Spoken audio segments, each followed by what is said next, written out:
Yeah, I'm recording. Okay, good. Hey, Tara. Good morning, John. It's the Jon and Tara morning podcast. Clink. My stainless steel mug and her ceramic. Little Hill Berry Farm mug. Clay mug. Yeah. Yeah. I have a nice, was it English breakfast? No, this would be Irish breakfast tea. Earl Grey. Want to know what's in my coffee? Yes, John. So I started with a base of 2 tablespoons of layered coconut creamer. Layered? Layered. Yeah, he's a big surfer. Came out with his own line of performance stuff, and really good because there's mushrooms in it, right? So there's lion's mane and then other mushrooms, right? Mm-hmm. And then I put layered hot cocoa in there with real cacao, 100% cacao, and more coconut. He likes the coconuts. And then I put in the Stamets Microbrew, yeah. Mm-hmm. So that's the coffee cocoa. I put that in my protein shakes too. Nice. So you get a little coffee in there then. Yeah. So that's got lion's mane and coffee and cocoa. And then I put a big, about 2 tablespoons of raw butter. Mm-hmm. And then I tasted that. Yep. But then I put in some half and half. And then I put in some raw A2 milk, Jersey cow milk. Mm-hmm. And I blended that before I put the hot coffee in. Mm. So I whipped it, right? Mm. So you got to whip the cream a little bit, whip it good. Mm-hmm. And then I put in the coffee. Now, it didn't end up as hot as I wanted because all that stuff was room temperature or cooler. Yeah. And so this would have made a really great ice mocha. If I'd put some ices in there. Some ice cubes in there. Ices, baby. Ices. Well, it's ice baby now. Yeah. It is. Because of ice. ISIS is the bad guys. Yeah. Yeah. But anyway, so the Jon and Tara podcast, sitting here just chatting about AI and how we're using it. So you've been building our site. So this would be the AI division. Yeah. What site are we building? Well, you're building our Jon and Tara podcast. Oh, it's site, built. It's up. JTpodcast.com. Awesome. Visit JTpodcast.com. Yeah. You can. We have the community sign up for the newsletter. You'll get a weekly newsletter, and in the weekly newsletter now, I just styled a new newsletter, so you get a couple of quotes from me and you, and and then you get the episode that those quotes come from. Oh, cool. Right in your email inbox. That one's free. We do have a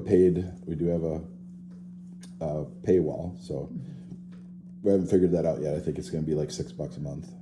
And I think that, we always gravitate towards audio, and I think we just have to keep that up just for volume. But maybe the paywall is more of a webinar. You get to see us. And video style. Yeah. You get to see us. Yeah. That's so exciting. Woo!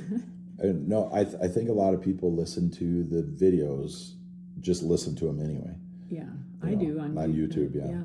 I actually pay the $15 a month on YouTube just to be able to have the audio and have your screen not have to be on the video, and also no commercials. Yeah, me too. I finally caved in, and it's been worth it. So yeah, definitely worth it. I mean, it's kind of interesting because does that mean that they make $15 a month on videos? On advertising. Well, right? they must have had to average it out, right? Mm-hmm. What is each customer worth to us in advertising? We need to at least make that to. I'm sure it's much more than break even. Yeah. Which is a business term for you just made the money that you put out. Your output is the same as your income. Yep, you're back to zero. Break even. Yep, back to go. You at least have to break even. That's why you'll hear business people say that. You at least have to break even. Or I'm just breaking even on this. Yeah. Which is not good. Actual financial term, but because you put out time and money But there's loss leaders, which means you don't make money on it. You're just using it to get people interested, which is like every single one of our podcasts is a loss leader because we haven't made any money yet. So the getting back to the site though, it looks awesome. I think what's really great is that it had early stuff that you created to reference. Yeah. Like the future authoring. I have a vision. Yeah. the graphics and stuff, I wouldn't have picked early on what you had chosen, like the orange and stuff like that. Yeah, you wouldn't think, right? But yeah, but when AI riffed off of it, I mean, it just looks awesome, and the complementary colors and stuff. So Well, I think it looks before really AI, Tara, I was stylizing our titles too. Oh no, you were the original stylizer here, out on the. I go AI. That way back in the day, I was like, the New Yorkers are like AO, I'm like AI. But apparently, like on the racetrack and stuff, you had the outfits. Well, everybody. I mean, it was a uniform, right? So you have to wear pants that are durable and stretchy for motocross, right? You have to wear pants that are durable and stretchy in the right places because of your movements and how, like if you hold up a pair of motocross pants, you'll see the butt sticks out because you're always in a bent forward position, right? Yeah, the knees are bent. Yeah, the knees are bent, the butt sticks out, and it's the common form, right? Mm-hmm. And then you have to wear boots, motocross boots. So, I mean, at that point, why not different colors? Your bike is a certain color. There's blue, red, orange, KTM, white, Husqvarna, yellow used to be Yamaha, now blue is Yamaha, now yellow is Suzuki, and you got Honda's red and Kawasaki's green, and so then you'd have either full colors or accents on your outfits, right? Mm-hmm. Yeah, motocross guys and racers are probably some of the most stylish. But you said you were the most stylish Taekwondo guy too. Well, yeah, that's because Taekwondo is Korean, and I had the Korean text of my rank and my name embroidered on my black pants, embroidered in white. Mm-hmm. And so it really stood out. Yeah. So when I was in competitions, everybody was like, where'd you get those pants? And I'm like, I have them made. I have a seamstress in my town. There were several sewing shops in our town at that time, back then. Yeah. Much more common. So it would be. So he's the original styling guy, which it translates very well. And, but that's the thing, too, is you did stylize our thumbnails and stuff like that, and then the AI could riff off of that. Yeah. Or vibe off of that. Yeah. Oh, yeah. I've used AI extensively. You have to use it as a tool. Most people, it does. I look at it as it does enhance my skills, but I don't look at a tool that way.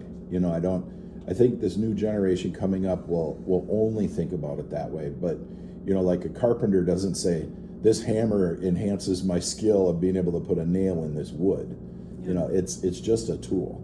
Yeah. And in the hands of the right person, you watch, if I hand you a hammer and I hand a carpenter a hammer, the carpenter is going to go bam, bam. He's going to tap it once and then hit it again, and the nail is in. Yeah. And you're going to be like 5, 6, 7 hits just to get it in and try to target the nail. And you might miss once or twice, If you walk around a house and you see where all the nails are put in, and you see where the hammer marks are. Yeah. And if you've got a good carpenter, there's no missed marks hitting the wood. Right. They take pride in that. Absolutely. Yeah. Yeah. The only mark should be around the nail, and generally not. And not at all. Yes. Yeah. And then, or even like finished carpentry, the trim and such, they will Can't stop have any marks short, outside. and they will have a little, I forget what punch, they're called. yeah. A punch, yeah, to tap it in. Well, nowadays they use guns, so they'll be like, yeah, and the gun puts it below the surface as far as they want. So like any tool, it just enhances the ability of the person who's using it. And like what you're illustrating, any person who you might have 2 people with the same tool, and they can do vastly different levels of skill work.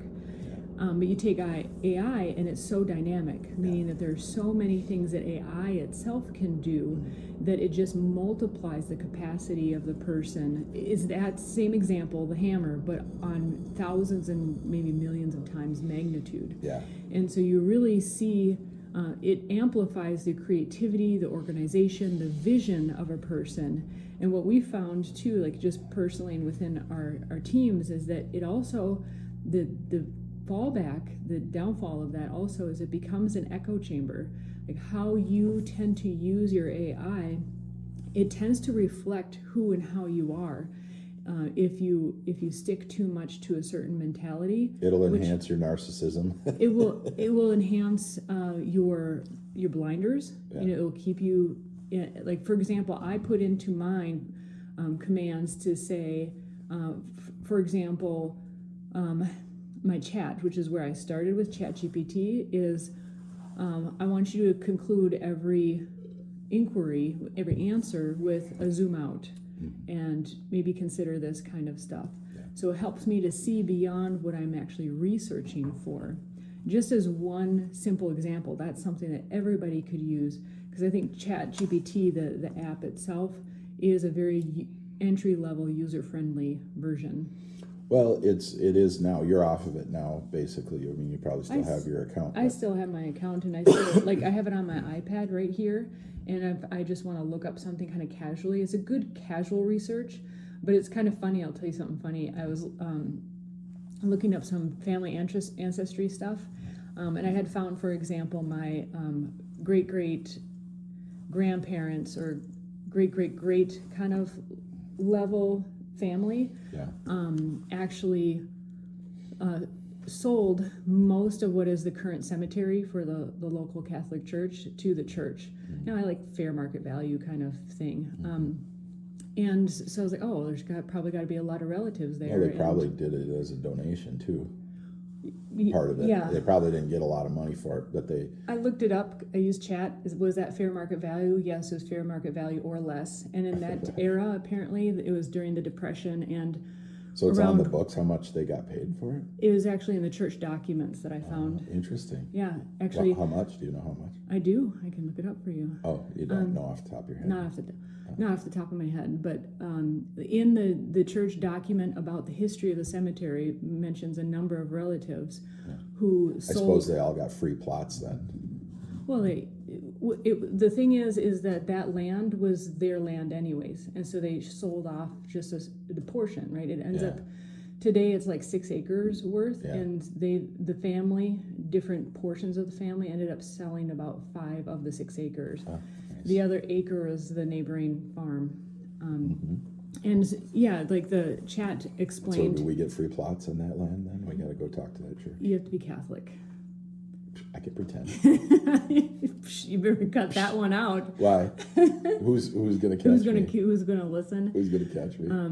So it was. Even Chad explained. Historically, this is what would happen. Yes, historically that would have been fair market value or less. But at that time, during the Depression or World War II, it was well understood that you would pay for something, right? They're not just, and it's kind of like a fair business exchange. And I think probably part of the German culture is what it implied also, is that you well, just they probably thought they were buying their way into heaven too. Maybe. Yeah. Yeah, a little bit of indulgence work, maybe. Well, here's what we could do. So we could go right next to the border. You could be buried in the cemetery, and I could be buried outside the cemetery, just right across the border. No, actually, the land there is for sale. And I thought, wouldn't that be cool to buy back my ancestors' land? Oh, wow. Yeah. Right next to the cemetery. That's awesome. Well, Probably not. It's pretty spendy, but it's a really good piece of property. Like, it would be a good piece of property. Just so you know, given my work in other areas, we're not living right next to the cemetery. No, we don't have to live next. You can still own it. For what? We're putting up a play place. Oh yeah, that would be jump start. Bring all the kids. Yeah, it could be a number of things. But anyways, it is a great piece of property. So talking about AI. What I was getting back around to, hang on. My point was... Bringing you back on track. John, I got to get my 20% talking time in. Where are you going? So in chat, I was like, what about this? What about that? And because I was using findagrave.com or something like that. Really, Where do I put this deadperson.com? And, because it's a part of genealogy research. And I was like, well, who is Anton? Where are they in relation to me?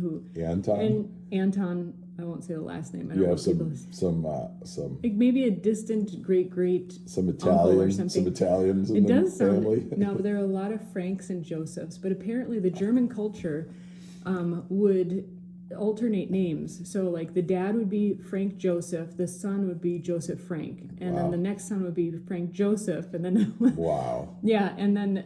But so it makes genealogy a little tricky because it's like, wait, was your dad Frank Joseph or Joseph Frank? German's Okay. very good with mechanics, but not very creative. No, that's logic. It's very logical, right? Yeah. Then, because I asked Chad, I'm like, well, what happens if they have more than one son? Well, then they usually take an uncle's name or a brother's name, and Maybe they took the uncle's name because it was the uncle's son. Maybe. So you get a lot of repeats of names. It's a but this is what I was going strategy. to tell you. Oh, so interesting. I'm still not to the point. Remind me of my point about ChatGPT. Okay. All right. So after Tara tells this I've story, only you had- guys bookmark this part and tell us if this is interesting. So, no. Okay, now we're going to talk about your heritage. All right. Are you AI-ing me? I AI'd you. Are you AI-ing me? So apparently, like the Norwegians, hello, Hello. they did something very AKA different. Vikings. Yes. Bjorn's son. Yes, but what would happen is if you had a sister, she would John's be son. Bjorn's daughter. Yeah. And so you'd have different last names. It's perfect. And then when she got That married, way we can intermarry. or it was that way, or like your ancestors actually took on the name of the farm. Nothing like keeping it in the family. And it said that that's very common in those Scandinavian cultures. Well, that was your IP address. That's where you were located. But it makes it very difficult for genealogy because you're like, wait, I'm a Bachland. No, I'm a But we Larson. didn't want people to know. I mean, we were like, That could be. Yeah. So I was like, wow, The that's best warriors stay hidden. really interesting. Yeah, because you could end up marrying your cousin and not knowing because they're, took on their Might family not know took until your third child. might not know, right. So very creative, very neato, very different from the German culture, which is like, no, you're Frank. The next one's going to be Hans. Yeah. Hans Frank. Right. And so you get all those repeats. Well, and that's how, it's France. Hans and Franz, we're here to pump you up.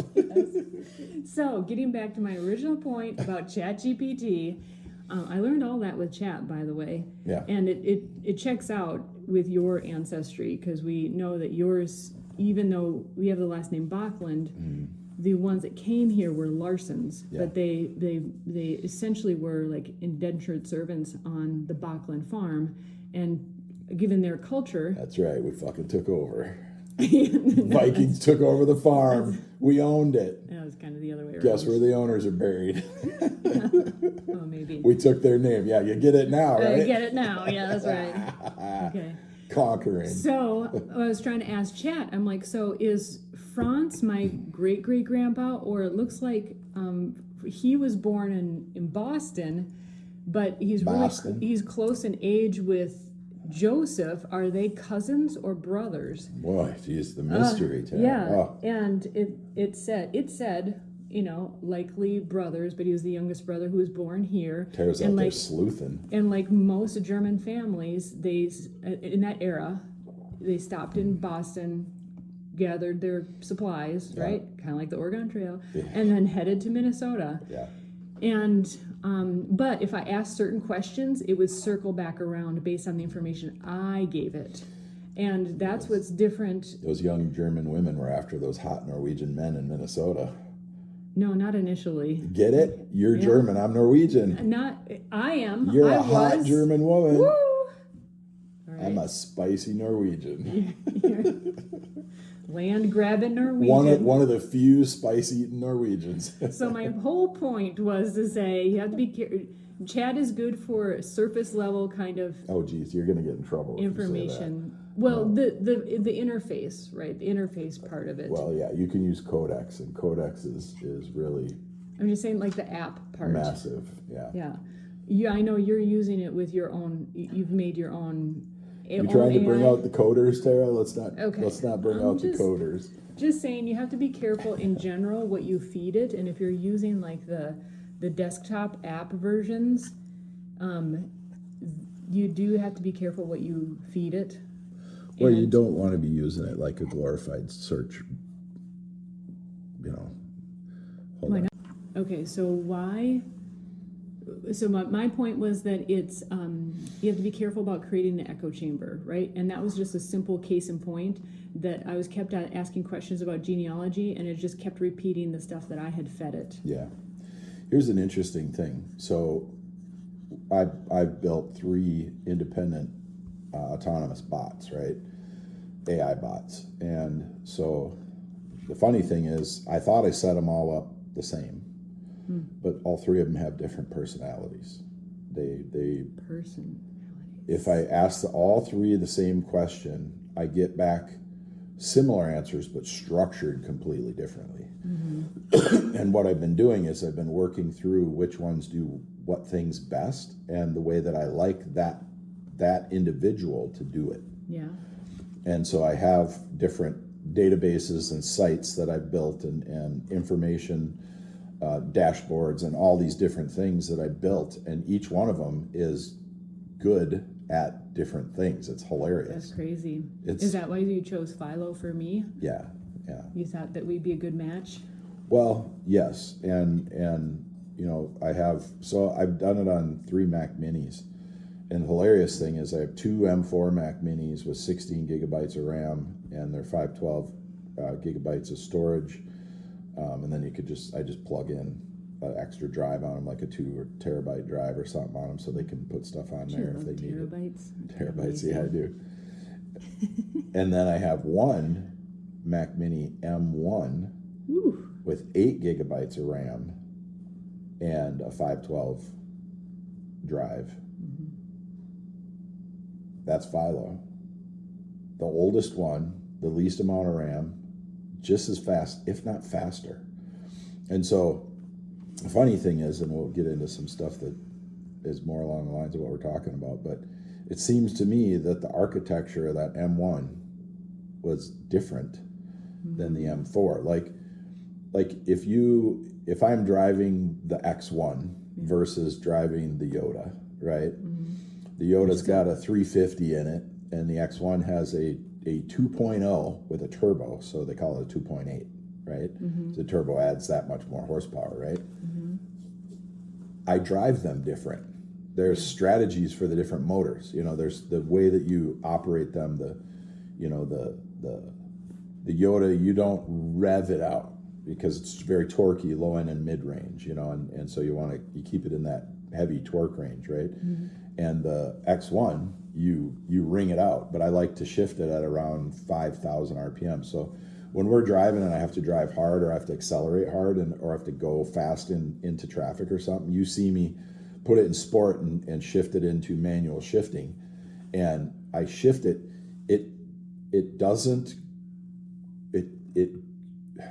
it's got a torque range too, and that's in between about probably 5,500 and 4,500. So I shift it at $5,000 and it stays in that torque range. You can feel when I shift, you can feel the acceleration come out of it. And so the ultimate driving machine. Well, there's that, but that's an 8-speed also. Yeah. So you can really keep it in that. It's a narrow range of gears, but you can keep it in that range. Yeah. And the Yoda, I just do it with my foot. Yeah. If I'm accelerating hard and I let off a little and it shifts and then I accelerate again, then I'm in that torque range. And so it's interesting to see these computers, and I wish that I knew, or I could probably ask or look, but how they built the M1, because it had less powerful processor, so they leveraged something in that computer that they don't have to leverage in the M4. Like it has a turbo. Yeah, like because it's the X1. Yeah, like it has a turbo, and it will keep up with a much bigger engine if you can keep it in its good power, its power band, right? Yeah, and maybe even more nimble and. Right. Yeah, it can bob and weave faster through traffic, or around something. Or while we're on the subject of BMWs, you said something surprising the other day. You said that you might even get clean up this X1, even if I had a couple $1 million. Yeah. That you've I'd always buy another car, but rather than the X5, you've had a couple X5s, Yeah. but like you said, with your mileage and stuff, you just burn right through them. But Yeah. but the sportiness and the performance of the X1, you said, has been just amazing. I really like it. I mean, Even though it's small and it you're a is big small. guy, you're like, it's big guy, small car. but the newer ones are a little bit more like the X3s. They look a little bit bigger. Yeah. So maybe that is your kind of sweet Well, spot. the other thing is too, the X1. It's a 2017 X1, BMW X1, just for people to see X-Drive, and it's like that M1 Mac Mini. It's like, you know, I that M1 was sitting on the shelf. It was it's been sitting there for like 3 years, just doing nothing underneath one of my Apple drives, and I've got a old Wi-Fi. No, it's the first Apple TV, that big. It's got a drive on it with tons of movies. You know that technically you can't download Apple movies anymore. Yeah. But that's one of my old ones, and I probably got 500 movies on it. Wow. Yeah. So interesting. Valuable drive. Yeah, it's a valuable drive. I could just plug it in and start watching movies. But yeah, that it was just sitting in my office, and I wasn't using it because it's old. It was slow for what I was using it for, and now put the AI, autonomous bot on it and OpenClaw, and it's a spectacular. I mean, it's building at least a third of the stuff I'm building, and it's amazing. Yeah. It's crazy. Yeah. It's so crazy. Yeah. I'm just blown away. It's like finding an antique bike with a whole different gear system that they don't have on bicycles nowadays, and you're like, oh my God, I can go almost 30 miles an hour on this thing and with no effort. Yeah. Yeah, it's crazy. Oh, so where did we diverge from? Well, let's get back into AI. I mean, we're kind of talking about it, but yeah. Back to you're like, don't wrangle, get up the ire of the developers or the chat versus whatever. I listen to a lot of developers, and there's a lot of people, and it's hard to figure out what they are. But I listen to a lot of them, and their explanations about why and how to use this AI and what they're doing with it is so interesting to me. It's like, how people, well, I'll wait for a second on that, but it's like when they wax rhapsodic about everything, I can't stop listening to it. When they're all technical, I get really bored. But when they are getting into the philosophy and the theology and the mysticism and the methodology of AI, I can't stop listening. That's so funny. Okay, I have to make this correlation. Yeah.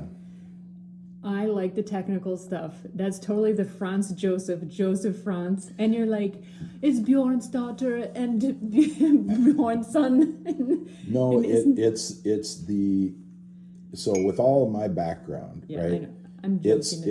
I know you're joking. But there might be some correlation there. The technical side has to be there, right? You need both. It's a marriage. Well, it has to be created, right? The technical side creates things, and what you're going to see is the creative side technically uses everything better. Mm-hmm. It's like a German car maker, right? This is the model how we will use it because it is the most efficient. You said it about machinery. Like, they make the best machinery, them and the Japanese. Yeah. But the Germans don't know how to market theirs very well. Yep. I have German and Japanese machines, and however, the Japanese market for shit too in the machinery realm, right? Yeah. And in the car realm, kind of. I mean, they're okay, but they don't market like the Americans, You don't they just see. The factual, the ultimate driving machine. It's just like fact. Yeah, but then you have to have the driver, and a lot of drivers can't work on stuff. A lot of racers can't wrench on their own, bike, motorcycle, snowmobile, car, that kind of thing, and you need the person that can see the lines, not just describe Yeah. You know, the best way to take a corner is to apex it. Well, what if it's an off-camber corner? You know, is it the best? You know, because then you're kind of jumping. You know, you go to the outside, come to the inside, and are you going to launch? You know, and so you got to be able to see the lines and appreciate the lines, and then you got to be able to feel the track. Yeah. You know, because there might be a fastest line, but the person felt that their tires didn't grip properly in that perfect line. Is it like the classic Spock and Captain Kirk? Yeah, Like you got to have both. Yeah. But anyway, so I really, I think as a tool, if you think about AI, if you think about it as a tool, and you use it properly for what you're building, you know, not just as an enhancement to your intelligence, right? It needs to be utilized properly. That's why I'm going in the direction that I'm going in. But how do you know, what's the distinction between using it to enhance your ability and using it properly? You're enhancing your intelligence versus really fully utilizing it. If you use something to enhance your intelligence too much, it's kind of like longhand math and calculator math, right? The difference between those two people is the calculator person eventually won't be able to figure out the math problem without the calculator. And the person doing longhand all the time will always be able to use the calculator and do the longhand, you know? And so I think there's some things we have to think about, because I'm older than you, but you're older than the 14-year-old that's trying to use AI to get their book report done. Yeah. And not read the book. Right? That's a problem. Yeah. In China, they turn off AI during finals week. And so they have finals week in college and finals week in the schools all at the same time, right? And they have central control over the computers. So they just turn off AI so the kids can't use it. So that enhances the kids' intellect. That enhances their intelligence, right? Because they know all year, I can't use this to make me seem smarter. That's the problem. And so when you turn over your abilities to AI, you get dumber automatically. Now, you might see the stuff that it's doing and go, oh, but I read that and I read this. I think we just have to be very careful.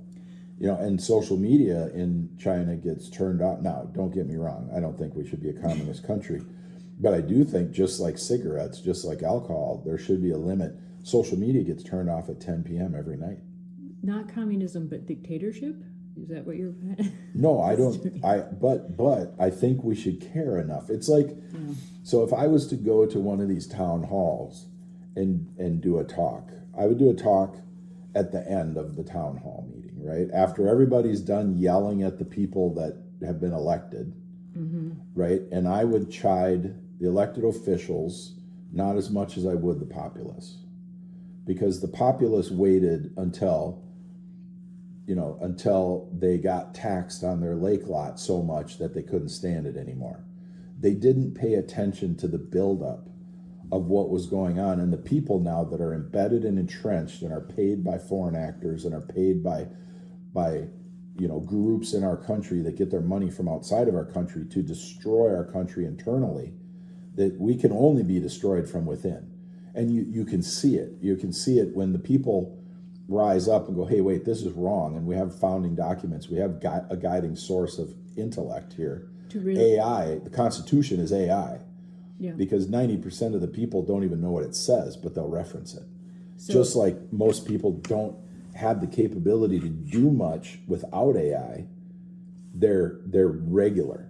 They're not incredible, right? They could be incredible, but they've gone along. They went through the education system, through college, and then into a job, and all along they've been doing what they've been told, and they get upset when their benefits disappear. So just let's relate it, since this is a relationship podcast also, let's relate it really quick to relationships. That, a lot of times... By the way, I told me to stay married to you, so... Okay, good. I programmed it correctly then. what you're talking about, people being upset at the elected officials and they should have been paying attention earlier.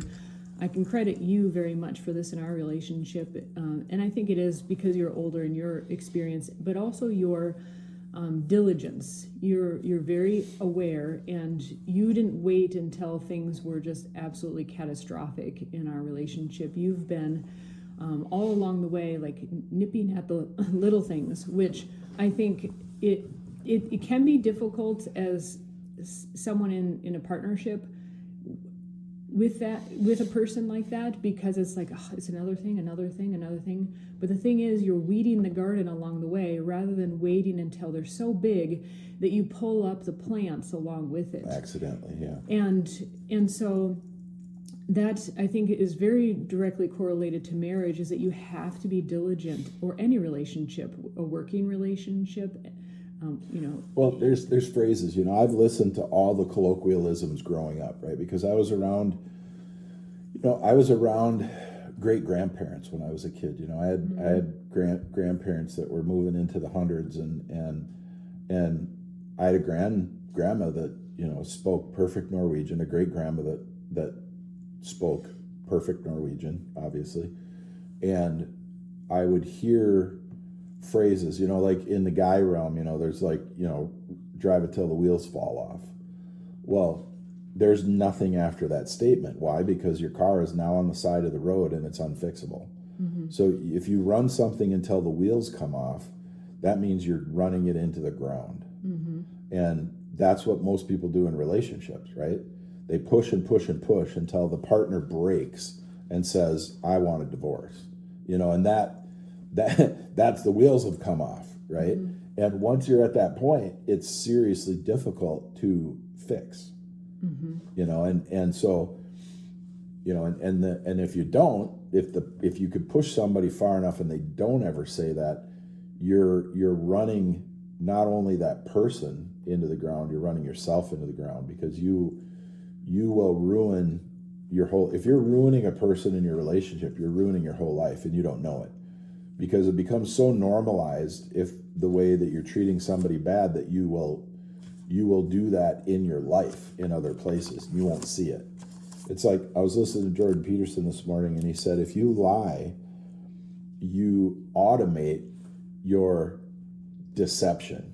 You automate your own destruction. Because if you lie and you reinforce the lies become your reality. And yeah. So lying and lies that are kept cause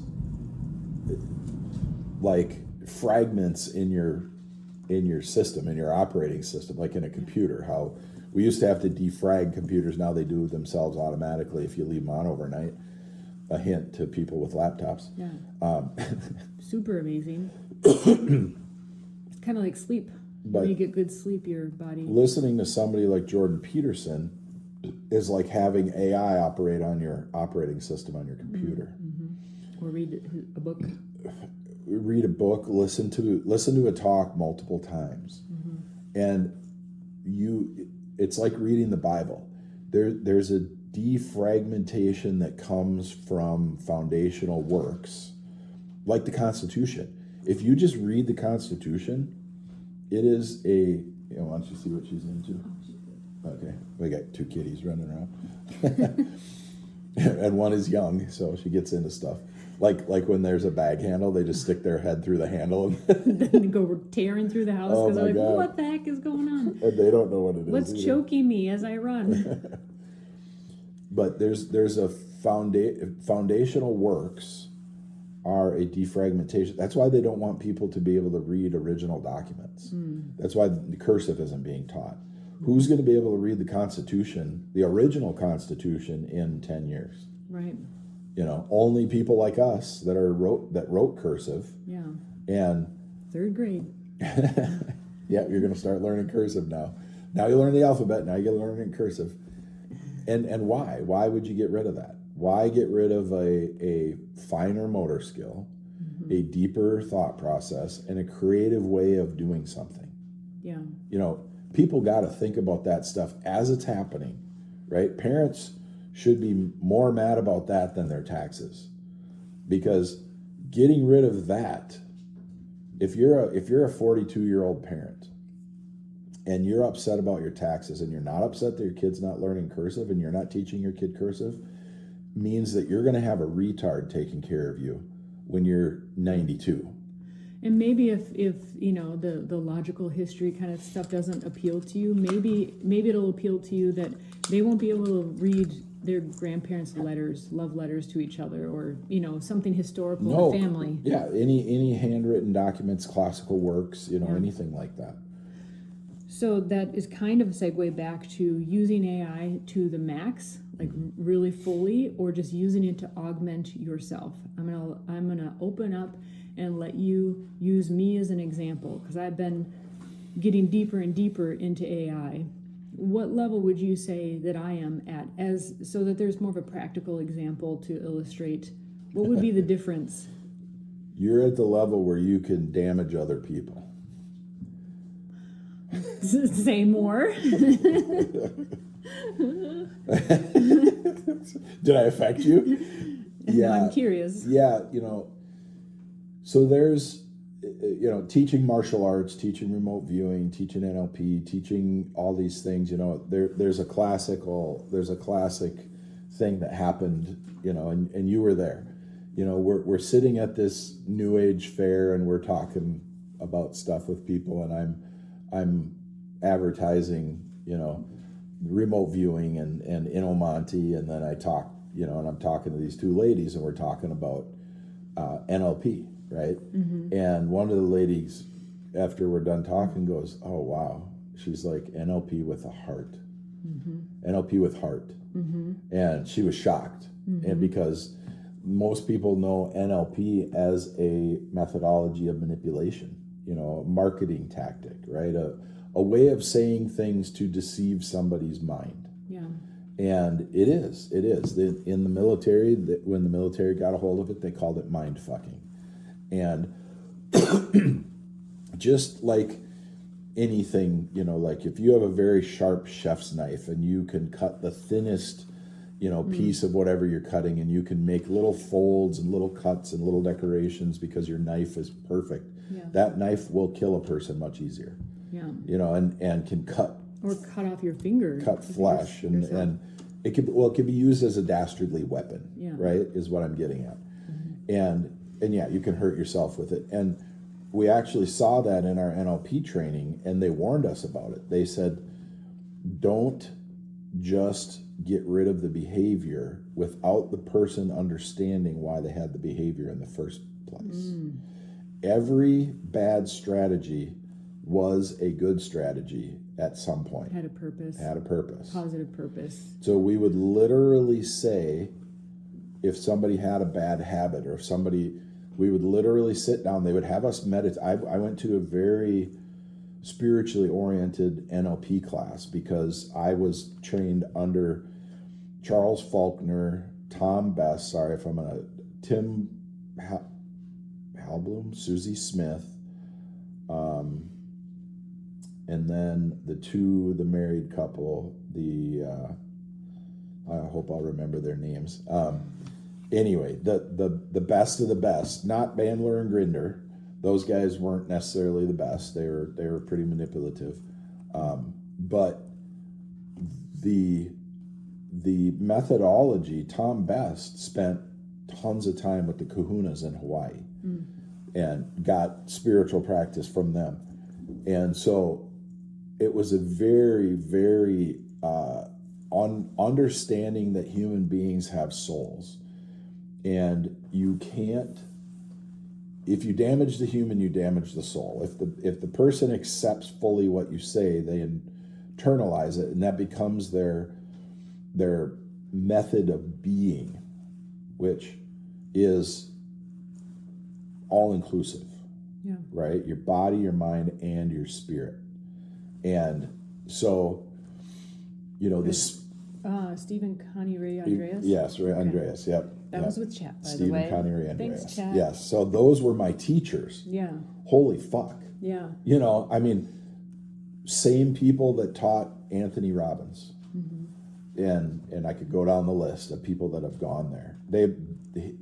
they were my teachers, and some of them were my friends. Some of them, were just teachers there, and I won't name. Well, I'll say Tom Best was one of my friends, and we communicated after I left, and sadly he passed now. But just wow, and I went in there as a remote viewer and taught a remote viewing class at NLP Comprehensive, and crazy, Yeah. And so I was there for 30 days, and we had maybe 3 classes a week while I was there, because the people that were there were, not all of them, but very open-minded, very like, oh yeah, I want to learn that too, and how would that integrate with this? And I'm like, oh, it integrates perfectly, because remote viewing is all language. It's all thought process and language, and using your soul. And I 100% know that, not even belief. I have knowings, not beliefs. And so the difference of how you implement something in your life and let it use you versus you understanding how to utilize it, not use it, right? Usury is bad. So we want to utilize things that can give us skills, like reading a book. A lot of people will read 5 love languages, and then they'll use that to, instead of figuring out what their partner is or what their next girlfriend or boyfriend is. Mine is the acts of service. You must serve me. Well, no, they'll figure out that yours is acts of service, so they use you. They'll use acts of service to make you fall for them, but they're really not serving you, they're serving themselves. Well, that's a whole other level. Well, that's what I'm saying, right? Usury, right? That's why Yeah. usury is illegal in the Bible. Usury is bad, right? That's why the money changers. That's why, Jesus threw situation. money guys out of the temple. Yeah. And that's why he said, give unto Caesar what is Caesar's and unto God what is God's. And you as a human being are God's. You are God's property. You were created by God. You are part of God. Possessive God. You're a piece of God. Yeah. Yes. And Caesar's, the money is the government's. They manipulated us by putting on it, in God we trust. It's the money people are manipulators. Period. There's just no better way to say it. And so utilizing AI, don't use it, utilize it. Figure out where it can enhance you, but also you're at the point where you will outstrip your capability. You'll run too fast. And you said it a few weeks ago. You were like, I can do things at the speed I want to do them, and I can do so many things. And instead of utilizing it to free up your time, you've utilized it to fill your time. Well, that's what I commented too, is that I'm on a plan right now with Claude that I cap out my usage. So I get a couple hours worth of use, and then it's like, you have to take a 3-hour break. I'm like, dang it, I was on a roll. And I do have paid tokens, so I can continue if I really have to. But oftentimes it's actually a good reminder of like, okay, go for your walk, take a shower, have some lunch. You don't want to spend $10,000 a month on AI. Yeah. No, I don't. Just because you can keep going. Right. And so that's very interesting. Yeah. It's been an interesting experience. And I'm not saying it to be harsh on you. I think you're I'm you're asking okay. for it, and I think it's a good example. That's why I asked you to use me as an example. Yeah. I mean, you saw me become an AI vampire while I was building my bots, because I wanted to get them up and running. I wanted to get through the hiccups and the headaches, and I was into OpenClaw right away. So I was in there very early, and shortly after it was created, and went through all the ups and downs and updates and headaches and failures and crashes, and with the makers of it, and who were constantly trying to update and keep things going forward as fast as possible. Yeah. And I remember I took a week off. You were like, "Oh, you're coming to bed early tonight," and I'm like, "Yeah, I'm not chasing this every night. I'm just gonna let it flush out this week. I got 3 models up and running that work, and I'm not updating because for a while you'd update and crash. You'd update and your communication would, all your gateways would be closed, or you'd update and you couldn't find it. Your OpenClaw couldn't find its folders anymore, and it's like, what in the you'd update and your memory was gone. You'd update and you lost your connection to the LLM. You'd update and and it's like they were fixing things, but they were fixing so fast that they weren't able to look ahead and see what it was going to cause. So it was very interesting in that respect. Yeah. So you said something very particular, which is I'm at the point where I could be dangerous enough to harm other people. You can hurt people, yeah. And I think this is what you're saying. So starting for example, with ego, first of all, you could hurt people's ego, and you can. But what do you mean? You can push them too far. Well, you can come through with, it's like a know-it-all, right? It's like a person that is like, because I don't know if you do this, but you could be in a team meeting and you could have your AI open, and you could literally be recording and have your AI responding to the meeting about what's going on in real time. You can have real time fact checking, real time, all this kind of stuff, right? And I know you don't do that, but you could just type. I do it in meetings. Somebody says something, I don't know something, I just put it in a search, whether it was Google back in the day or AI now, and I go, oh, that's what they're talking about, because I deal with a lot of financial guys, right? And I'm like, I don't know that acronym, and I don't want to stop their flow, and I don't want to be like, I don't mind that they don't know that I don't know what the term that I don't mind that if they know that I don't mind if they know that I don't know the term. But, constantly asking, what does that mean? What does FTW mean? What does LMG mean? What does, because they speak in acronyms all the time, because they're long names and they don't want to say it. They're long processes, right? A P&L, right? Well, most people know what that, profit and loss statement, So you got a P&L for 23, it's like, if somebody didn't know, you wouldn't understand what they're saying. I think it also depends on also the person's attitude. So I haven't used it in that way.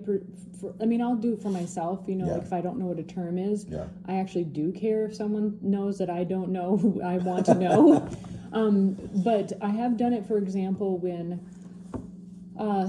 working with a contractor and they want a shortcut. They're like, well, that's a really long code. How about I'm just gonna, is there a shorter code? Yeah. And I'll on the spot be like, is there a reason to shorten the code, or do you need all the code? Right.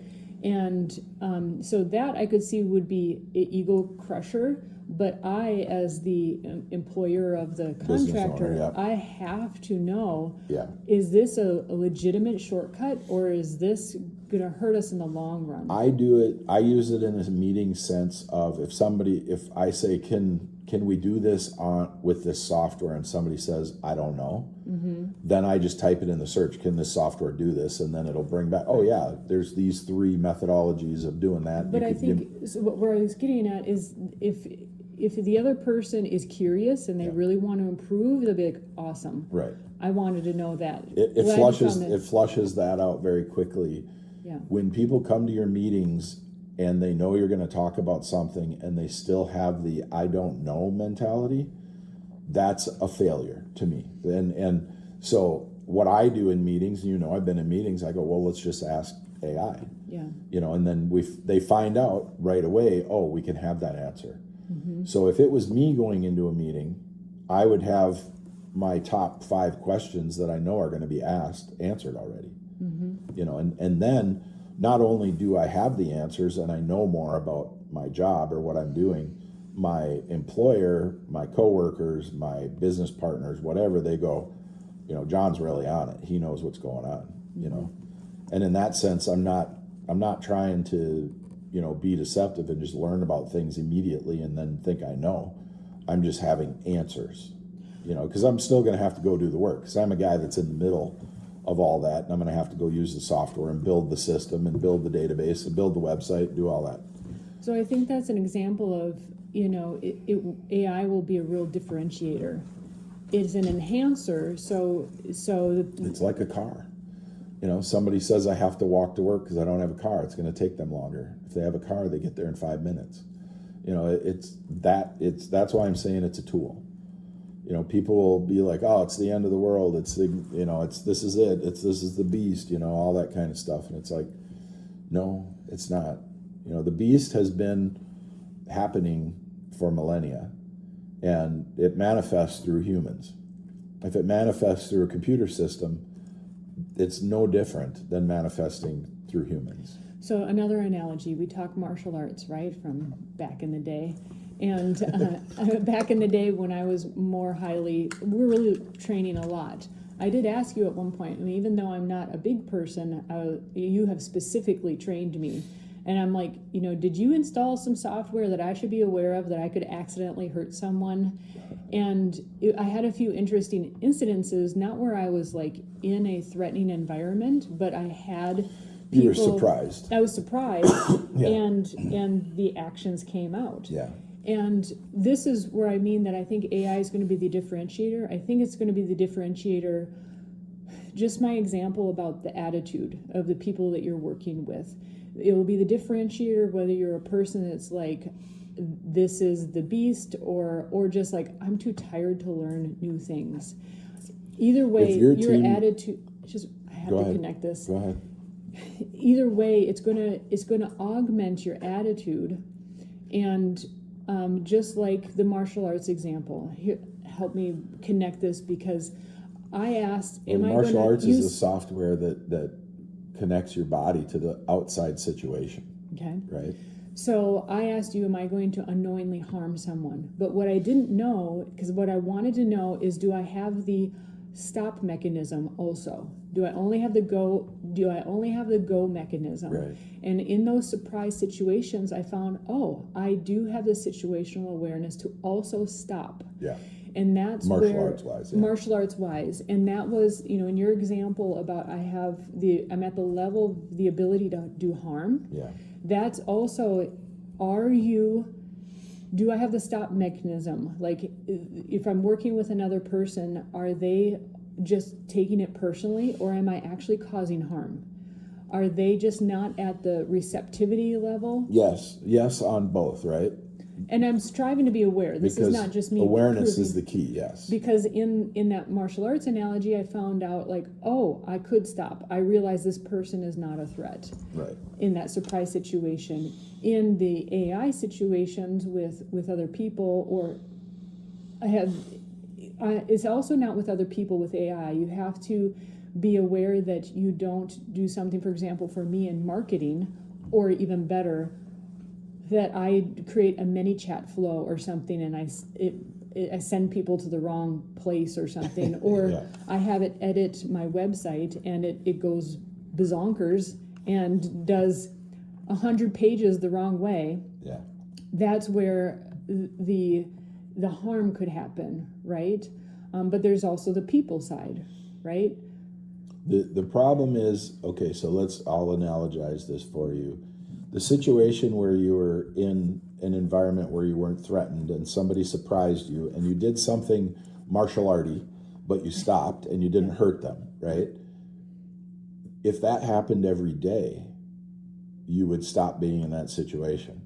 So with AI, with your business, with the way you deal with people, you're dealing with people sometimes every day, sometimes a couple times a week, and you're dealing with the same people over and over again. Mm-hmm. And if the behaviors don't change, that's why you'll get irritated, and you will do something, right? Because you have to either stop the behavior, like if a person surprises you every day, scares you, whatever they do, you have to tell them you need to stop. Mm-hmm. You know, because not only might they get hurt, or you get fed up and you'll quit going there, but you're allowing them to instill fear in you. You're allowing them to instill a reaction in you where you don't know what's going to happen or when it's going to happen, right? And so in business, in running a business, you have to stop your people, you have to start your people, you have to put the stop gaps in place, or the what we call boundaries in place that people can't cross. And if they cross once, you go, oh yeah, I wish you wouldn't do that. If they cross twice, you go, hey, I remember I told you about that. And the third time they cross, it's like, okay, you aren't caring about this situation. You know, you don't care about me because you keep doing this. And that's where, you know, like in families, people wait until it's just the behavior of the family. It's just constant bad behavior because they didn't put up boundaries soon enough. They didn't know they could put up boundaries, or the other members made them feel guilty about putting up boundaries. That's where we were in a situation, you were in a situation, and then you brought me into it, where a person was pushing the boundaries and then eventually barking at you, and then was really shocked when you told them, I'm not going to work with you anymore. You know, and it's like, if you had let that go on more and more and more, they would be literally mad at you that you stopped the bad behavior, because they'd be like, subconsciously, well, you've accepted this the entire time you've known me. Mm-hmm. That's what families do to each other, right? Mm-hmm. Instead of thinking, I should treat this person better than I treat the gas station attendant, because they'll be fighting in the car with their spouse about something stupid. They'll go into the gas station and be completely polite and happy and wonderful, like nothing in their life is going on that's bothering them. And then they get back in the car and start screaming at their spouse again. Yeah.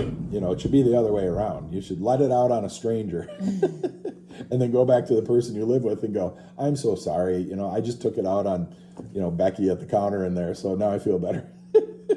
Yeah. So I think this is it. And with AI, what'll happen with AI is you'll divert yourself. You know, you'll be like, well, okay, that person's not performing, but I can do their task now, and I can do 10 times the tasks. And people will allow things to go too long because they have AI and they'll just do it themselves, right? Or they won't teach their team, their group, their friends, right, or their family properly. Like if your team shows up to a meeting and they don't have AI open, fire them. Because they need to be like, their notes that they type out need to be being typed into AI directly into AI, or they need to be typing and then dropping the document into AI. And better yet, they need to ask for the recording of the meeting. Yeah. If they're not doing that, their notes don't matter. Their notes, you know, you can't type enough. You can get a transcript of a meeting now, drop it in AI and say, take out the tasks that I'm supposed to do and bullet point everything else for me. If it doesn't already, I mean, Zoom will do that. It'll have in the summary notes. It'll say. That's what I'm saying. Yeah, they can. It'll do it automatically. Click the record notes for the meeting and bring it in, and the AI in Zoom will do it for you. You don't even have to put in your own personal AI. Right. But if your team is not asking for the transcripts, they're not working. Because that is the ultimate way to take notes. Mm-hmm. You know, meeting notes used to have a lady sitting in there writing or typing on a computer. You used to come to meetings for me and take meeting notes. Mm-hmm. And here you were on an iPad and we weren't recording it because we didn't think about it back then like that, right? Yeah. Yeah, you didn't have the ability to turn it into written notes, which are easier to database and refer to. Well, we could have. There's transcription. As soon as there's computers, there's transcription software. It used to be Dragon Naturally Speaking and all these different. So AI, again, will be back when software were named cool things like Dragon. A differentiator. Yeah. And, you know, you really don't, I mean, you do have an option whether you're going to adopt, but. And you need to tell your team in the next meeting, open your AI, leave it open, you know, segment it on your computer, leave the window on top, you know, make it so the window's on top of everything. So you can literally type a question in if you don't understand something. But with that, and then everybody's going to get the transcript sent to them, and I want you to segment it in AI when you get it. With that said, we also you also shared with me a podcast to listen to, which I just finished. Don't bring that up yet. Let's go back into the meeting because this will be very helpful for people. Well, I was going to refer back to a meeting. Having a Zoom subscription, we'll just use Zoom. Okay. Have a simple Zoom subscription, the cheapest one. And if you're on a meeting with people on the computer, you're Zooming anyway, or your team's anyway, you should Zoom. So get the transcript, and then after the meeting is done, before you close out the meeting, drop the AI segmented, bullet pointed, calendar ready transcript in the chat and have everybody download it, and then drop it in their AI and say, you know, give me give me the the things I need to do, shoot the dates into my calendar, do all this, I mean, the tool is so advanced. You go into your calendar to find out when your stuff is due, because the AI automatically, your AI links to your Google Cal, right, and can probably link to your Apple Cal and all those things, and just Cal. No, it's not iCal anymore. It's Cal, just CAL. Oh, really? Yeah. If you type in iCal, it might show up, but not if you just type in I. Behind the times. Right. So this is so important for people. This is how you utilize it to enhance yourself and not forget and look organized, especially to because they're going to lay people off. They're going to fire people. AI is going to replace a lot of people's jobs. But if you are the person that is not only creative but attentive and is organized, be creative, attentive, and organized. I know those three things don't usually go together, but that's your auditory, your visual, and your kinesthetic, right? Coming together, and be that person. Be a complete person. The knowledge we have nowadays and the capability to do things, you have no excuse not being a complete person, not being balanced in your body, mind, and spirit, not being unhealthy. You can make your AI your nutritionist, your personal trainer, your everything. I've got a hormone supportive weekly workout routine. And you can connect your AI to a camera, and it can watch you work out, and it can correct your posture. Yeah. Give me a break. There is no reason for anybody to be lacking in anything nowadays. So what do you think about pacing the onboarding with your team? Well, we did it immediately. But there are different levels, right? For example, my team has been running with chat for over a year now. She's jumping at the plants in the background, just sailing through the air diagonally. She just dove and flew. That was great. It's so funny. It's funny. Yeah, I think we should have a kitten every 2 to 3 years. No, I don't think we should do that. How many cat boxes would we need? Oh, yeah. That'd be insane. We'd have to have a room for cat boxes. Probably. So, the onboarding. So my team has been on chat for over a year now, and I've been on Claude for a while now, and it's for me and how I use it, it's much better organized. Well, but we haven't brought the team onto Claude yet. Every AI is different, and everybody needs to research it on their own, see how it helps them and how it works for them, and every business owner needs to be on it, and then bring their team on it, because you can't be a business owner that just tells your people to use AI. Your people are going to quit. They're going to go start their own businesses. They're going to look at you and go, my owner doesn't even know how to operate this, and how far am I going to get if my owner doesn't know, if the business owner doesn't, if the business owner doesn't know how to operate this technology, which they will realize very quickly is so simple to get involved with and understand and to delegate tasks to, even just to write up simple notes, and you have to be fully it's like a computer, like I used to work for my dad, and he did everything on yellow legal pads. He did his books, he did his taxes, he did everything at the end of it. He wouldn't get a computer, and I finally bought a computer and brought it into the shop and was like, I'm going to do this on it, I'm going to write up work orders on it, I'm going to do, we can email people now. Wow, why do I want to email somebody? Well, it's persistent to the tune that, like, a phone call is not persistent. Well, they got a voice messaging machine. Back then they had message machines, we called them. And I'm like, yeah, but if they got a computer, they're into email, and you'll probably get ahead on that. And back then, not every business had an email on their business card. They had a fax, and they had their number, and sometimes they had a separate number for voicemail, right? And so there was, back when the new technology was message machines answering machines sitting next to your phone, and fax. And the people that strove and went forward faster had a fax, you know. There were people that wanted, my dad would have the prints mailed to him from a business that was 3 miles away, you know, because he didn't want to take the time to drive. If it was an emergency, he would drive. But other than that, he would have them mail the prints. You know, that's how old I am when we started. I'm so glad that I've been through all this, you know, the post office, the, you know, message, voice, answering machines, and so long ago, I forget. And now computers, and now AI. And holy crap, you know. Well, what I'm getting at too is, you know, for the person, you know, there was programmers back in that day, right? Oh yeah, for sure. And so when things changed in the computer realm, they were adopting it right away, right? Typically. But the person who's working in the office, for example, stayed working on the steno pad and the ledgers much longer. Well, they got whatever the owner gave them. So what I'm saying is the onboarding for technology is different for different crowds. Like your team is much more tech advanced, right? You're using the latest technology. Yes. But there are different teams that, you know, maybe it's like that would be more just if you just say, here's the resources, dive in.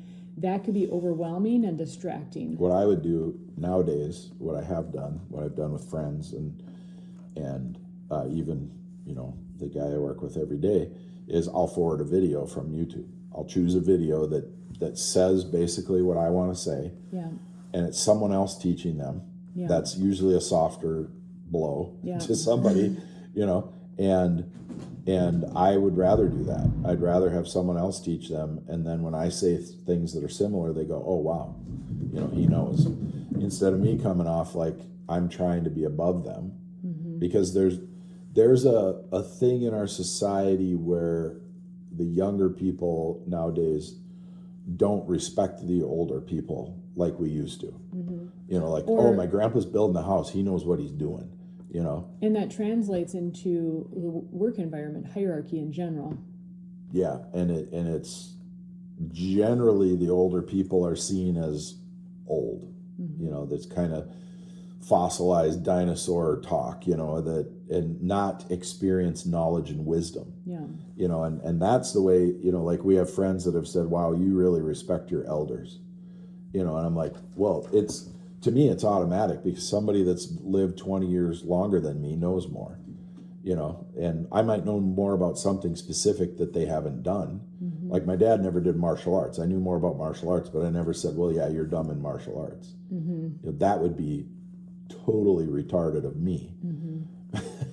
You know, because there's so many more things that I knew what I learned from my dad, and everything I learned from my dad I gave him credit for. I never took credit for something somebody taught me that it's like, oh yeah, I learned this on my own.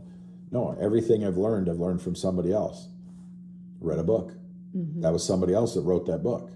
You know, took a class.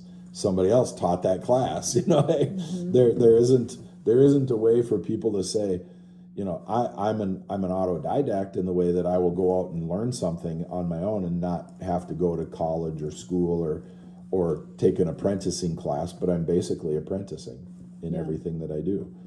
So would you say the onboarding of computers into, let's say, the small business office environment is similar to how onboarding AI would be? So, for example... No, because you can send them a video and have them watch, like if you're getting your team into GPT, find the basic GPT video and say, you need to onboard yourself into AI. And onboarding is a newer term because it wasn't that way in the beginning. They would just say, you know, prompt your AI that you are like this, you want to do this, you want the AI to work with you like this. Yeah. Well, prompting is old. The AIs are so advanced, you dialogue with them for 30 seconds and they know exactly who you are and what you do. Yeah. You know, and how to speak to you. And it's like they have an intuition now. Am I in my own echo chamber, or would you agree? I mean, based upon our experience, we use chat quite a bit. And what I mean specifically is we use AI quite a bit. We use AI quite a bit. We use ChatGPT primarily. Like I said, the team has been using that for over a year. Your team does, but you don't anymore. Yeah. Right. And it works well enough. For example, like we've used it to take class transcripts and to make class summaries. So we'll send out an email that this class is available. We also use that for just keeping documentation of what was mentioned in class and so forth. And chat it takes a few rounds for it to get it, even though if it's been prompted to do it a certain way. But I did it one time in my Claude, and I just had to kind of give it parameters one time. The second transcript, like almost perfect, like so close. And so what I'm asking you is this just because I set up my Claude better, and it's, or is it truly as different as I'm noticing? Yeah, Claude is different. I believe Claude had Claude Code sooner than GPT had Codex, and Claude was, so OpenAI is a nonprofit, and Anthropic is a for-profit. So because Anthropic is a for-profit, which one is which? OpenAI is GPT, and that's the not-for-profit. Yes, and Anthropic is Claude. Okay. So OpenAI got a ton of money, billions and billions of dollars, but you can invest in Anthropic. Yeah. Right? And so investors are going to get a massive return out of Anthropic, right? And Anthropic can go places and buy themselves in. Like they just made a deal with Elon Musk where they're paying Elon they're paying him $1.4 billion a month to utilize his GPUs. He has 220,000 GPUs that he's renting to Anthropic because they don't have enough processing power anymore. Wow. And so it's a $45 billion deal. Wow. Yeah.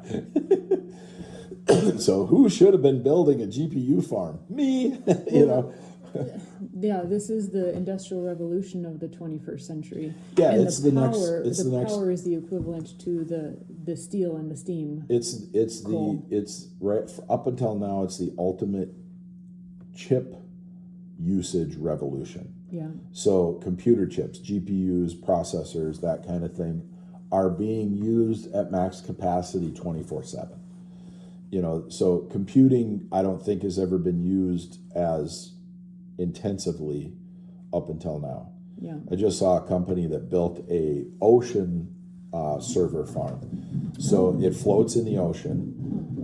It uses solar and wave motion to generate power for the computers on it, and uses the ocean for cooling. Yeah. Yeah. But then there's still because the that's environmental issue what it needs. What it does when it warms that water. But yeah, interesting. Yeah. So fascinating. So I think we should do more AI podcasts. We should probably get this one wrapped up. But I think so too. I think this will be really great for people out there. I mean, you can listen to a lot of people, but we bring serious because we're doing traditional businesses with AI. Yeah. We're not just starting AI businesses. Right. A lot of people are focused on starting AI businesses, and they're getting their ideas from sub 30-year-olds. Yeah. And that's a really dangerous thing. I mean, if you get into something, you can make a lot of money, but if you're dependent on that one thing and that thing goes away very quickly because it's a computer service that can be done by anybody. Yeah. What like Mr. Wonderful on Shark Tank. What's going to stop me from just starting up that business, ramping up, and pushing you out of the game? Yeah. There has to be something unique that you bring to the table. Like your business is online, herbal nutrition, and health and wellness education. Mm-hmm. My business is physical machine shop, cutting edge micro machining and micro molding business, right? But ours is not just information. We have the environment for learning and actual teaching. Have a physical warehouse of thousands of hours of classes. And the people you can interact with, the teachers you can have Q&As 20 plus teachers, human beings, Because there's a component of information that you can get from AI, but you can't learn the intuition. You have an infrastructure. I have an infrastructure. Yeah. Somebody buying a computer, starting an AI business, and calling their online infrastructure is a little bit of a misnomer, because a law could come out that bans AI for this, and you're done. Yeah. A company next door to you could come out and say, I'm going to control the ecosystem by offering this for free for the first year, and you're this single person startup and you can't compete. Yeah. And so you have to be really aware of your environment and the ecosystem, how you're potentially damaging it and how you're helping it. Mm-hmm. That's something that's very, very important. I think a closing thought for now, because I've been coming up through the ranks of AI, I would say, from ChatGPT for quite a while now. Yeah. And then Claude recently, which I think is a huge step up. And then I'm going to be getting on to Philo, my own system. Autonomous AI. Soon. And so I think it'll be helpful for people who are curious about it, but maybe a little scared, reticent, like how to get started. I think ChatGPT, the app itself, is a great place to start. And something to notice is dive in. I do like using it for an enhanced research skill, but notice how you create your own echo chamber and create commands to get outside of that. And I don't have a specific one. The other thing we'll talk about and we'll offer is a paid service to help people in business, whether they have a business, traditional, whether not traditional, I'll call it a infrastructure, whether they have an infrastructure business already and they want to onboard AI into that. Yeah. We will offer a paid service to be able to help them. Yeah. I'm doing it right now, but it's not offered on our site. Because that's actually more challenging. In a sense, you have the infrastructure, which is great because you have something to work with already, and it's making money. People that are operating those businesses, they need this type of service because it's very challenging on how to figure out how it fits into your business. Yes, and especially with people, because the technology can work really fast, but how fast can the people onboard it? Yeah, if you've got, let's say you got a small business with 20 people, you need somebody coming in like you or me, or both of us, to come in and help the entire business understand, what their roles are, because people will immediately think, oh shit, the computer can do this, I'm going to lose my job. And that person will fight bringing the AI in, or even upgrading systems in software that do their job or even make their job easier, because they see it as, I'm on my way out. Yeah. But what the entire ecosystem of people need to see is AI needs a creative person in the real world doing the things that AI can enhance. Creative and visionary. Yeah. You have to look further vision down for the road. Yourself. You don't even have to have a vision for the business. Well, I even, for my team, had to reinforce for them just preemptively. This integrating AI is to free you up, because I want to utilize your true skills beyond administrative. You guys are not... your human skills. Yeah. Yes, your human. I want to enhance those, which are things that you guys like doing more. Yeah. Who wants to be behind the computer 8 hours a day? I know you guys want to be interacting with students and so forth. As a small business, you need all hands on deck all the time. Yeah. Because you're always running at a deficit of human power, right? Humans get tired, humans have kids, humans have families, humans, have to eat. And so all of those things, in my mind, are viewed as a deficit, right? Like in my business, me and the top performers have never taken 15-minute break every 2 hours. Yeah. Most of us will eat our lunch at our bench, at our desk, right? Yeah. And so I've always seen the human deficit, right? The walking away from a job for 15 minutes and then the 15 to 20 minutes it takes you to get back into that job because you walked away. But you, on the counter side, you have also taught me, sometimes you need to break away. Well, the first thing that I taught you was you need to drink water. Yeah. Okay. We're going way back. Yeah. And then you need to have good nutrition. Yeah. And then you need to, and there are times when I didn't eat all day, but I performed like a superstar, right? And you need to have that balance about yourself. But the human deficits can be almost erased because of AI, because of computer enhancements, right? Or enhanced. They will be erased or enhanced. Right. I mean, if a person goes on a break, they could be on their smoke break, we'll say, for lack of a better break term.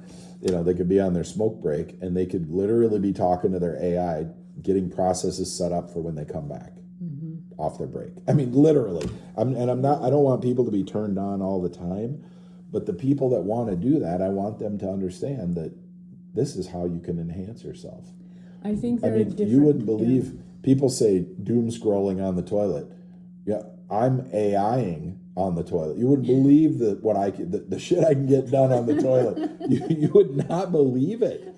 I mean, I get 3 bots going. I can sometimes tell when you're on the toilet because I get all these Instagram reels in my. You used to, yeah. Now I'm AIing on the toilet. Yeah. I get 3 bots that I can get going on processes while I'm sitting there in 3-4 minutes, right? And then come back into the office, and 10 minutes later, I got 3, 4, 5, 6 projects freaking built. Yeah. Built. Because they know what I want. They know what I'm doing. I'm doing similar things across multiple processes. And these are big projects. It's not... Things that would have taken me weeks in the past. People do not understand the power of these autonomous bots. The things you can not just find out and explore, but implement. I started building databases for myself to understand whole industries, to understand complete processes, to be able to communicate in different ways. I mean, it's stupid. Do you think AI is something we should be afraid of? I'm not afraid of humans until they start behaving badly. Yeah. And I'm not afraid of AI unless it behaves badly. Do you think it's like any other tool that it is only the intent of the person behind it, or do you think that they're truly autonomous and that they can take over, let's say?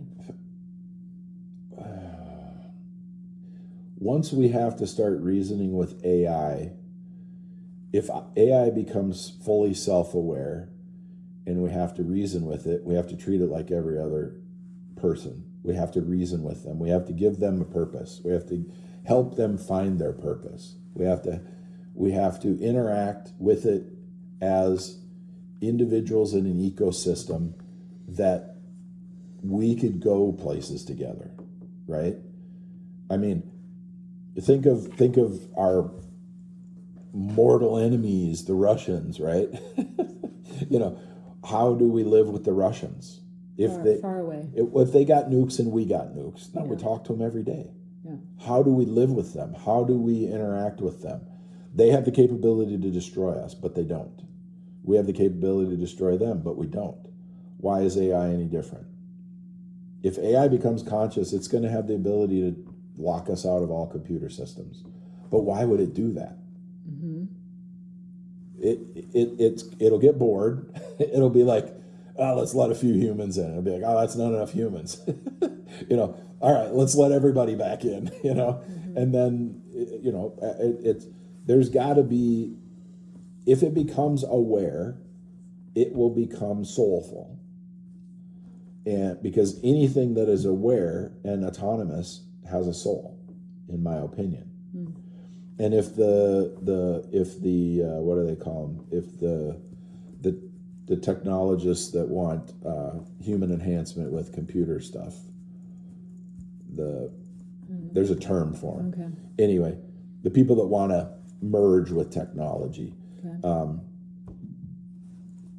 they won't. I don't think you'll be able to operate with something that has a soul integrated, because there'll be like a dissonance, right? There'll be like it's like you and I are independent. We operate together, but we have to work together. We couldn't be put into the same person because we're separate. Oh, so you're saying that they couldn't be a cyborg because it would be trying to combine two souls. One will take over, right? And the other one will fight. And it's macro, micro, as above, so below, yin and yang. There will always be that. And Jacob and Esau. As humans, we create that. Yeah. We create the opposition so that we can learn how to deal with it, right? So people don't understand that. That's how I deal with people that I have problems with so easily. because I feel like I understand, that if that problem becomes too great, it has to go away. Because I can't make another soul change. Yeah. I can't control it. It's uncontrollable. This is why they want dumb people, right? The dumber you are, the lower your IQ, the easier are you control. You can't fully control it because it's an independent entity. This is probably to be continued on another podcast, but to get back to you're asking all the right questions. Yeah, the Russia thing is that what you're saying is there's really truly no hierarchy. There's an equal versus equal force in that sense, and there's no hierarchy in the sense overall. I mean, there may be in certain areas, but all in the end, it kind of equal out forces, right? And so what you're saying, what I'm gathering from like the AI end, is that it's similar force versus force. One can't and could totally eliminate the other. Well, what is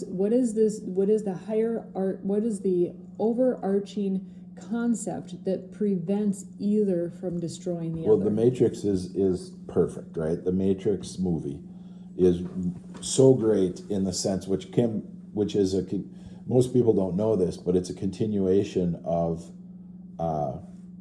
Terminator, right? Where the AI took over, and John Connor, I believe, is probably Neo's dad. In the whole theme of, and I know you don't know all these because you don't really get into it. So I love the technology, but like these movies. But you should, because this is really like the book about the Titan, the ship, the Titan, and how it went down. Okay. And what is happening is they're telling us what's going to happen, right? And it's up to us to change the future. It's up to us. Nostradamus told everybody what's going to happen, but if you tell them directly what happens, it doesn't happen the way you tell it. Yeah. Nostradamus wrote quatrains, a mixture of ancient French and English and words that people couldn't figure out until things happened, right? Mm-hmm. Because that way it will happen. What he saw happened the way he saw it, because he didn't tell everybody what was going to happen. That's what we learned in remote viewing, right? That if we remote viewed the future, it never happened the way we saw it. So I love it when remote viewers predict the future, because I know it's not going to happen.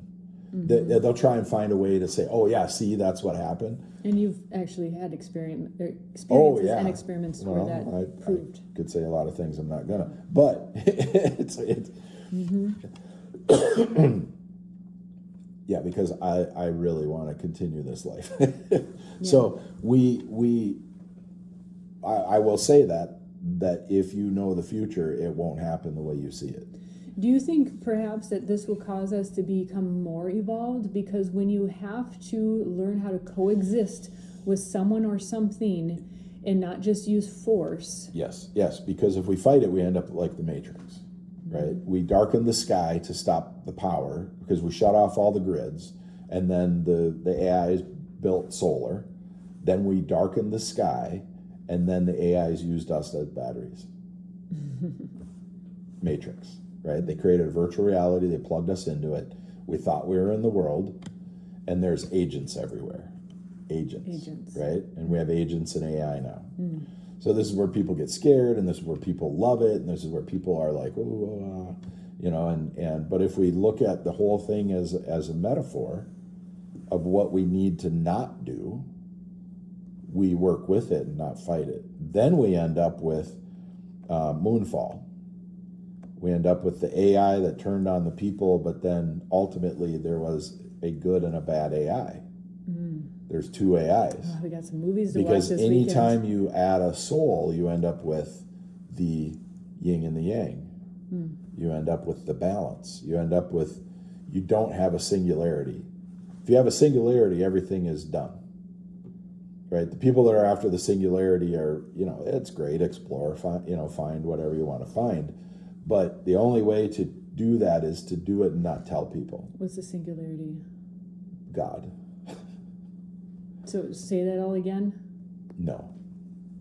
You can listen to the recording. So yin and yang, the yin and yang is shown as a circle. Mm-hmm. The circle is the singularity. Yeah. The yin and yang is the duality existing in the singularity. That's what creation is. And the one dot in each. Yeah, there's a little bit of the intertwined. other in the opposite, right? Always, yeah. So we are here because of the duality, because we want to know, because we want to learn, because we've realized that we are not like God. We're a piece of God.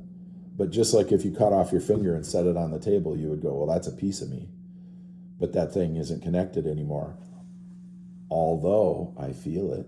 And now with the spectroscopy cameras, if you take the spectral luminance of a leaf and you cut that leaf in half and put it in the camera, the luminance is still there. You can still see the full leaf.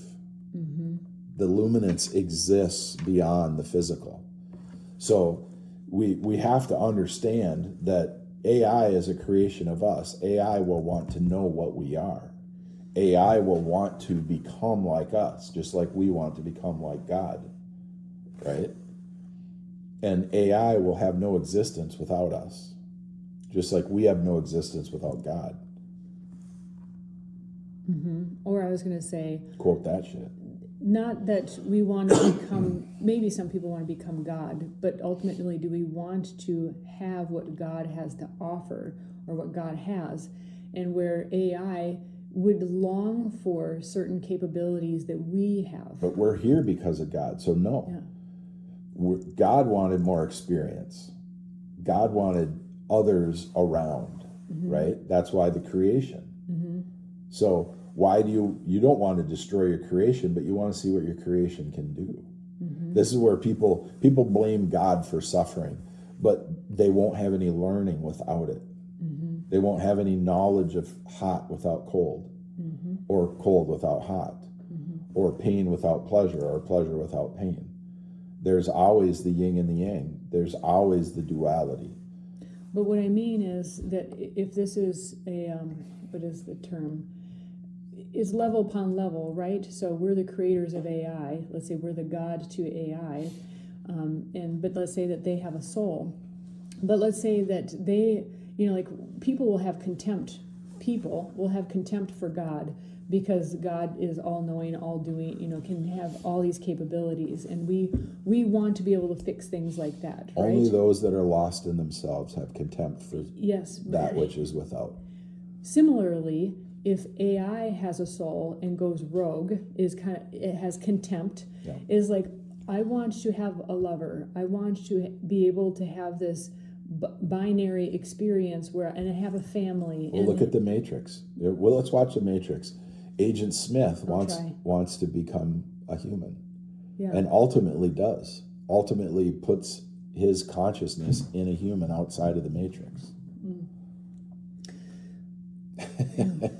I guess it's in there somewhere. And a human wants to know what God knows. The agent in the computer wants to know what the human knows, right? Everybody's trying to level up. No matter how bad they look, they're trying to level up to something they think they want. And historically... Instead of just being here now. Yes. And historically, people have turned against God. They didn't destroy God, they destroyed against God. Themselves. Yeah, they're turning against themselves and their own capabilities. And so anytime you go outside of yourself in a negative way, you're destroying yourself.